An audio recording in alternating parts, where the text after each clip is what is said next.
ఇక dash board reading, ECU reading సరిపోలకపోతే అది స్పష్టమైనటువంటి ఓడోమీటర్ ఫ్రాడ్. ఈ చెక్ తప్పనిసరి. 10వది ఫాస్టాగ్ హిస్టరీ. కారు తరచూ హైవేలు ప్రయాణించి ఉంటే ఫాస్టాగ్ ట్రాన్సాక్షన్స్ ద్వారా అంచనా వేయొచ్చు.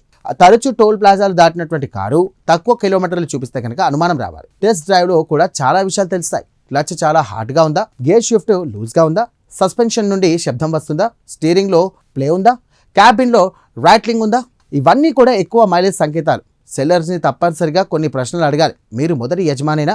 సర్వీస్ ఎక్కడైనా చేయించేవారు? లాంగ్ ట్రిప్స్ ఎక్కువగా చేశారా? ఓడోమీటర్ ఎప్పుడైనా రిపేర్ చేయించారా?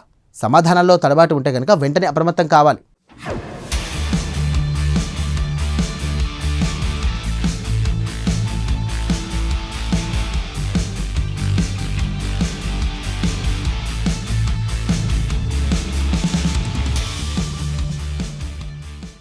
ఇప్పుడు కొన్ని రెడ్ ఫ్లాగ్ సర్వీస్ హిస్టరీ లేకపోవడం, ఈసీయూ స్కానింగ్కి ఒప్పుకోకపోవడం, అసాధారణంగా తక్కువ మైలేజ్, ఇంటీరియర్ ఎక్కువగా అరిగిపోవడం, సెల్లర్ తొందరగా పెట్టడం, ఇంకో బయర్ రెడీగాని ఒత్తిడి చేయడం, ఇవన్నీ క్లాసిక్ వార్నింగ్ సైన్స్. ఇప్పుడు గుర్తుంచుకోవాల్సినటువంటి గోల్డెన్ రూల్స్ ఒకటే: by condition, not just mileage. 40,000 కిలోమీటర్లు నడిచినటువంటి చెత్త కంటే 80,000 కిలోమీటర్లు బాగా మెయింటైన్ చేసినటువంటి కార్ ఎంతో మంచిది.